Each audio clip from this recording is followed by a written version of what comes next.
Welcome back to the Cyber Expanse. I'm your host, James Webb, and today I'm joined with my co-host, Harriet Farlow. Hello! So, tell us about yourself. Oh, that's a big question. So, Yeah. we met each other because we both have security channels. That's true, yeah. Right? And So you inspired mine, actually. That's too kind. So for viewers who most definitely would not know about me, I have a YouTube channel called Harriet Hacks. Because my name is Harriet, and I always said that I missed the boat in computer security, and so now I hack AI instead. It's an AI security channel. Yeah. And so that's how we sort of met each other. Yeah. Which is really cool. And we're both sort of Sydney-based. Yep. And so, AI security. So that's a bit of an offshoot from cybersecurity. So tell us about that field. Yeah, well, I know that you talk a lot about sort of AI trends sometimes in your content too, and different news stories often have AI. Yeah. The reason that I got into AI security, which I would consider the technical and governance practices that secure an AI system from external threats. Those threats could be humans or other AI. Yeah. But the reason I got into it was because I was a data scientist for a long time in a bunch of different organizations, and in our training we were taught to prioritize accuracy and efficiency and basically just build a good model. Yeah. And then I was in a government job and I was doing my PhD, and in the process of deciding what topic I wanted to do, I was doing the literature review and I came across this field called adversarial machine learning. Yeah. And it was basically all the ways that you could hack or like compromise or disrupt AI models. Yep. And I just thought it was insane that after working as a data scientist for like 5 or 6 years at the time in multiple teams, that I'd never come across this before. No one had ever worried about the security of a machine learning model. And so as I was going through the PhD process, clearly other people in the world were recognizing like the threat. Yeah.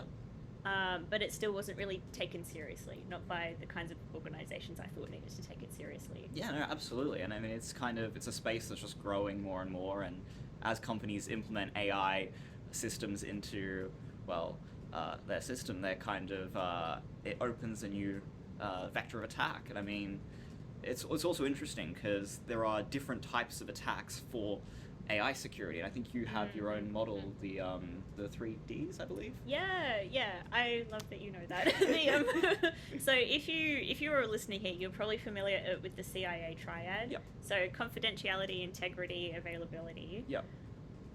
AI attacks are a little bit different because AI systems and machine learning systems are different. Yeah. Like in some ways they're very much the same.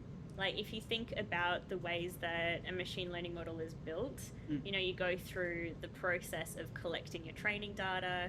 You have to choose and train a model on that data. Yep. There's then like a classification or a prediction, and then you sort of update that model over time and you maintain it. A lot of those things are really different to traditional computer systems. Yep. Like the fact that you have a classification where it's like maybe a confidence, which is a percentage, means it's inherently probabilistic, it's not deterministic. The reliance on the training data means that that's a weakness. Yep. So in some ways it's a cybersecurity problem. Like if you're securing data, that's a cyber problem. Yep. But if the data is manipulated in such a way that it changes the way a model behaves or produces classifications, that's a very different kind of security threat that a cybersecurity mitigation doesn't really cover. Exactly. So that's sort of the premise of AI security and why it's a bit different. Yeah, so would you be able to run us through those 3Ds? Yes. So the way I like to describe all the different possible kinds of attacks, there's at least 100 different kinds of attacks. You can sort of wrap it up into that CIA triad, but a way I've found is really useful to describe it to people is by saying these attacks can either disrupt, deceive, or disclose information from a model. Yep. So in disrupting a model, you're just making it not work. A deception-based attack is making it not work in a very specific way. Yep. So maybe it's a facial recognition system and you want to deceive the model into thinking that you're like someone else specific. And then a disclosure-based attack is just leaking information about the model or its training data. Yeah. And you can sort of map that to CIA, but it doesn't quite account for that different flavor of attack. Yeah, no, absolutely. I think it's very important that we have something that's more tailored to that kind of, yeah. Yeah. So, yeah, what was, would you be able to give us some, like, kind of real-life kind of examples for Yeah, yeah. each? So I think the reason that I got into the field back in 2021, it was Yep. very, very theoretical and academic. Yep. And the question then was, will we ever see this in the wild? Yeah. And even my PhD supervisors were like, I think this adversarial machine learning thing is just going to go away. Yeah. Like, this isn't a real concern. You might be shooting yourself in the foot with a career choice here. And then, like, the kinds of things we were seeing then were largely with images, and the idea was that you could add special noise to an image that would cause a model to misclassify something. Yeah. And we always wondered if we would actually see that in the wild with things like autonomous vehicles or facial recognition. Yeah, I can imagine that, you know, if you have a car that reads a speed sign as like a stop sign or Yeah, vice yeah. versa, could be quite deadly. And that's a classic example that Yeah. would be good for some B-roll. Yeah.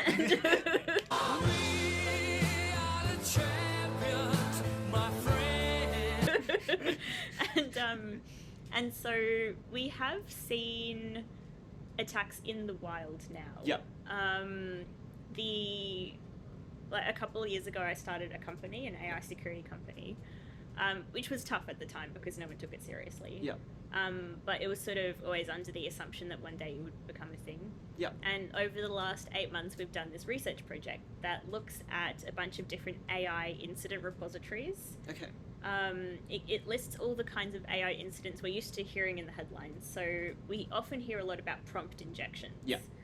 So people being able to deceive chatbots into giving them information. We've seen a lot of examples where, you know, someone has been able to convince a chatbot to give them like a car for a cheaper price. Yeah.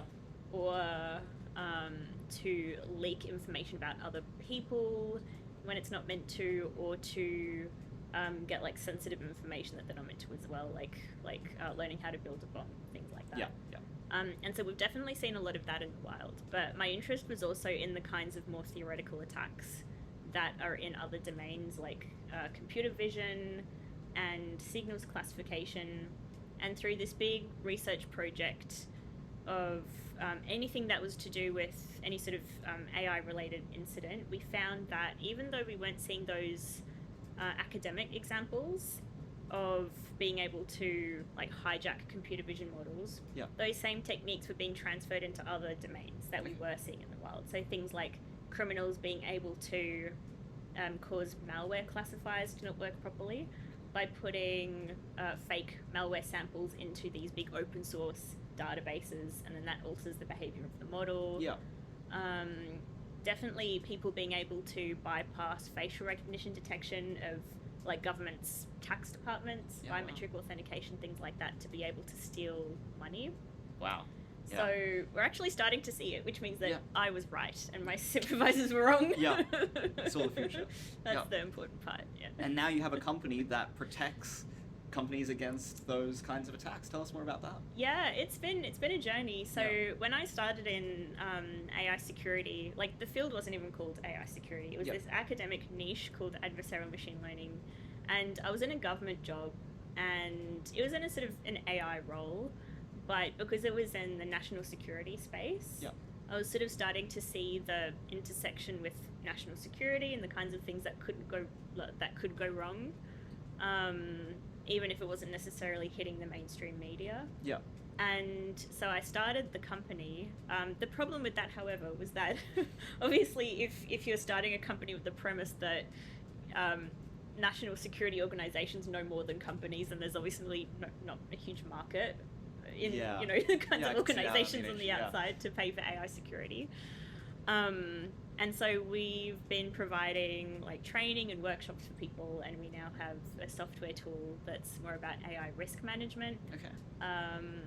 Because fortunately over that time, AI security has actually become a field Yep. in its own right, and now there are different standards and compliance regulations that do incentivize companies to secure their AI. Yeah. But So- one of the main challenges, and I think it'd be interesting for your viewers too, as people interested in cybersecurity, within the AI field, a lot of the concerns we hear from people.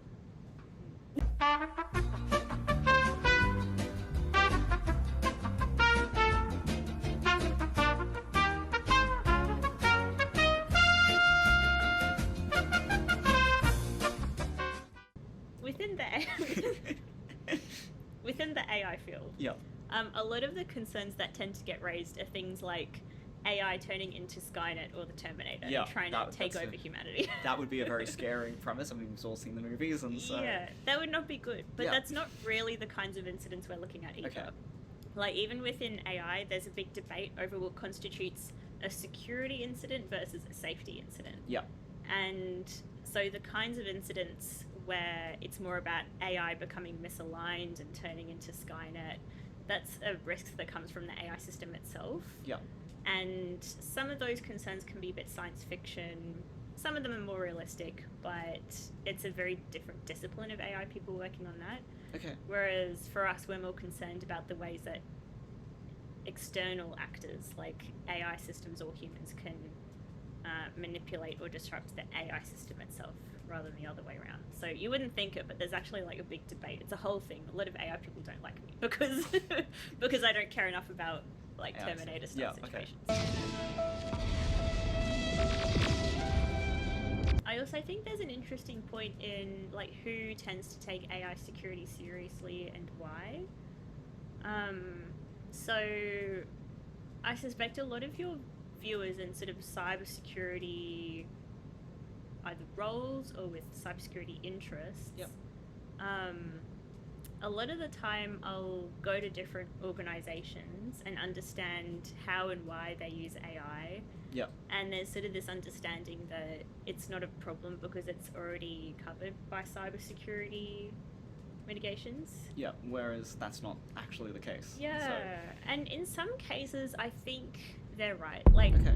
when I first started the channel, I was very adamant that, you know, you need an entirely new AI security team, basically. And I don't think that's necessarily true now. Like, most organizations use third-party AI, Mhm. in which case the provider, so it might be Microsoft, for example, if you're using Microsoft Azure to build models and things, like, it's pretty fair to assume that a lot of their security things should cover AI. Okay. Yeah. But I think the problem is that it's so under-researched, and you put that trust in Microsoft without any requirement for transparency. So you think that more people in security should kind of educate themselves on these new kind of AI security attack vector? Yeah, exactly. Maybe you should watch some content on YouTube. But that's not a dig at Microsoft at all, actually, Okay. because they do a really good job Yep. of securing their AI, and they have really great internal red teams. But if you're using like any third-party AI, it could be a big company, a small company, you just don't know what level of rigor they've had to go to. Yeah. Because there is no mandate anywhere in the world that actually says to a company, you have to put this in place. Like, they could be doing anything, you don't know it. Yeah. You kind of just have to put that trust in them. And because it's so under-researched, there are lots of potential avenues for an adversary to be able to attack your AI system, even though it's covered by third party, because there's still different gaps in information flow or just the way that you implement it. Like, a lot of organizations will map it to their own internal database and introduce other dependencies like that. Yeah, fair enough. So if you don't mind me asking, for cybersecurity professionals that are kind of like looking to kind of learn more about the field of AI security and kind of educate themselves to help, you know, defend against such attacks, what would be some good resources for them to kind of learn from, and what would you recommend? I mean, you could check out my content. Harriet Hacks, yep. Harriet Hacks on YouTube. We also have the AI Security Podcast. That's true. Yeah. Which I would almost, it depends on what you're interested in. Like, I think the Harriet Hacks channel, the initial videos in particular are a little bit more technical, and the podcast is a bit more strategic. But you're very much also introducing the kind of concept of AI security, which I think Yeah. is, like I said, it's a kind, not many people fully understand it. I mean, not many people talk about it. is Yeah, the not thing. many people talk about it, and so it's good to Yeah. kind of bring that awareness. I to- think so. I mean, that's why I originally started doing the content because, God knows, I don't get much else returned from it. You know. Yeah. I know that now there are other resources out there. Like you mentioned earlier when we were talking, the NVIDIA adversarial machine learning Yep. training. Yep. Which, I mean, I learned all this stuff before all these trainings came out, so Yeah. can't vouch for any of them, but I know that they'd probably be good if it's NVIDIA. I know that Microsoft has training to hack the box. Yeah, I has mean, I AI think things you now. also mentioned in one of your podcast episodes, you shouted out Crucible from Dreadnought or Dreadnought. Crucible. And Yeah. that's kind of like an AI CTF platform. Mhm. So that could be something. Definitely, yeah. I think there are so many resources now, whether you want to learn more about the theory or whether you want to have a go at implementing it. I think like the kind of advice you give, where it's more about exploring what kind of path is right for you, Yeah. is a really good point, because there are so many things out there, and it's not necessarily like it's such a new field that Yeah. the advice isn't always the most useful, depending on what you want to do with it. Yeah. Like, we're still very nascent in the field. And like my company does training and workshops too, Yeah. Awesome. which is not necessarily a sell, but I find if you want to buy some, that's great. But I bring that more up because every organization we go to and we talk about it, totally different attitude and level of maturity to just AI in general and AI security. Yeah. And I think because I talk with so many AI people, like even among the AI community, security and the concept of AI security and how to secure a system is really different. Like, it's a very different discipline to just being able to build a model. So for all of your cybersecurity viewers out there, you have a lot to contribute to the field of AI security because you understand the like security sort of doctrine and principles Yeah. that you need to use, Yeah. Absolutely. which AI people often aren't really taught. Yeah, but it kind of it's very beneficial. Mm-hmm. So, yeah, now how would someone kind of, if they're looking to get into AI security and kind of upskill before it gets super saturated? I think we're a while off that, but now is a good time to get into it because Exactly. then you will be the expert relative to everyone else. Exactly. So how would someone get in early? So I have a team of 6 or so people, and none of them come from an AI security background Yeah. because there is really no such thing. But it really helps to have a core skill in either machine learning or security. Yeah. And I find that a lot of people who are interested in AI security tend to get into it because they're interested in prompt injection. Yeah. Which is not really the same thing. Like, it's very important. It's cool and it's a good way of testing your hacking skills. But the fundamental principle of like manipulating or disrupting a machine learning model means that it's really beneficial to understand machine learning Yeah. and being able to prompt engineer a chatbot. There's a lot more. Not more to it. Yeah, there's Yeah. a lot of practice in that, and that's useful. But yeah, there is a lot more to it than Yeah. that. So coming in with something, but also passion. You know, if you're the kind of person, just like any security field, if you're the kind of person that wants to like solve a problem and is willing to work hard at it and kind of get there and willing to be creative, then Your efforts will be recognized. And, exactly. Yeah. So tell us more about how your company kind of works to, or help protect against Yes. these adversarial machine learning attacks. Yes. Well, when I started the company, I naively thought that when I went to a company and said AI security is a problem, you should do something about it, they might care about it. And they kind of they did for the most part, and like their security teams were really keen to it, but they didn't necessarily have budget to support that. Yeah. And so from a for-profit company perspective, it's been a really interesting process of understanding the kinds of pain points that companies have, which is really still just around implementing AI well to begin with. Okay. Like, so many AI projects fall down because they're not done well. And I suppose also because it's kind of in its infancy, sort Yeah. of. Yeah. That could be a reason why. Yeah, a lot of the time companies will just, say, hey, I want to have AI, but they don't have good data maturity. They don't have a lot of data or really good data. And that's the most common reason it falls down. And then now the more companies are, like, they don't have to worry about that because they can use third-party AI. And now there's often a mindset of, it's not my problem, like, everything's going to be fine. But it's still really important to understand that things can still go wrong, and the third-party provider is not responsible for it or accountable for it. Your company is. Yeah. So even just asking the question, like, do we need to consider AI security? Should we have a policy in place?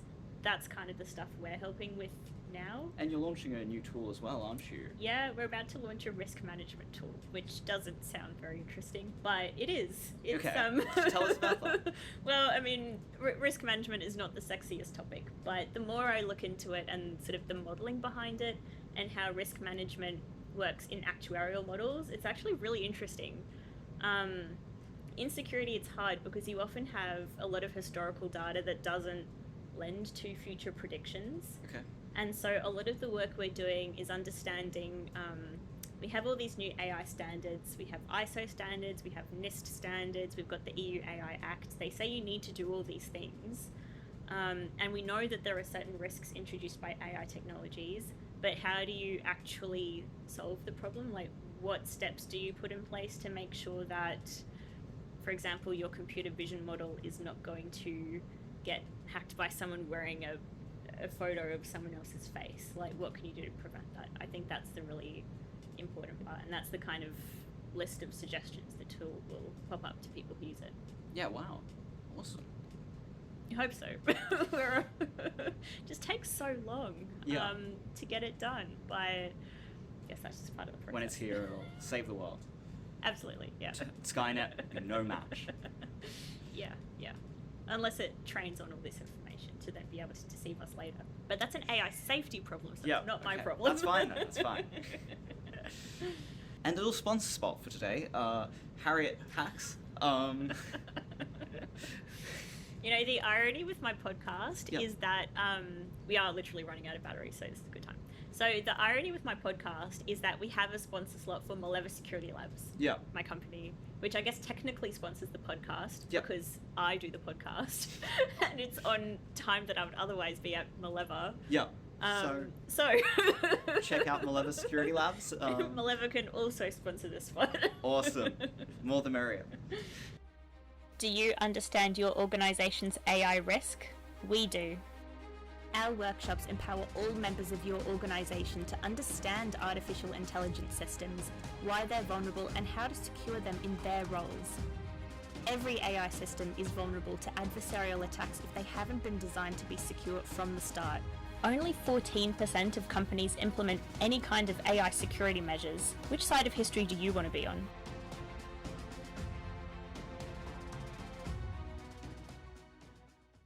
Maybe I will leave your listeners with an encouraging note of some sort. Yeah, please, absolutely.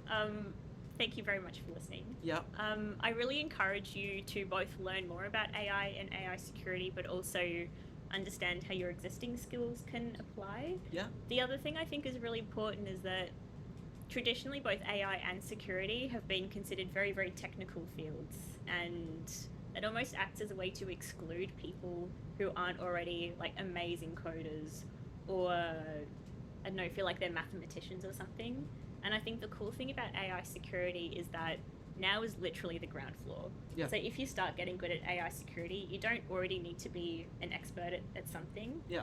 Just contribute your skills now, and then we can all kind of build it up together. Absolutely. And recently there was the MITRE Atlas framework that dropped. And I mean, we in cybersecurity we're familiar with the MITRE ATT&CK and defend framework. So would that be something that viewers could kind of study, I suppose? And yeah, I mean, ATT&CK is very comprehensive. Yeah. Atlas is very comprehensive. Okay. So it lists all of the TTPs. It can be a lot to digest. Maybe a book be useful. Oh, yeah. Actually, I can't talk about it yet. But no, there are, if your viewers are already familiar with MITRE ATT&CK, then looking at something like MITRE ATLAS is probably easy. Yep. But otherwise, I think it's also about finding the process that works for the listener. In so far as I don't know whether you want to start with blogs. I really like going from like high level to low level. Crash Course is actually have you watched Crash Course on YouTube? Sorry. I love it. It's Okay. it's really great storytelling, and it makes it feel like you're not learning anything because it's so watchable. Yeah, wow. They don't have an AI security course, but they do have a machine learning course, and they have cybersecurity. So I reckon they're a good first port of call for a lot of people, Yeah, awesome. but very like high level. Yeah. Fair enough. No, Yeah. awesome. Thank you. Thank you. And if you want, go and check me out on Harriet Hacks, Absolutely, yeah. the AI security podcast. Thank you so much for having me on, James. Thank you very much for coming. Yeah. Hope you guys enjoyed. Bye. Bye.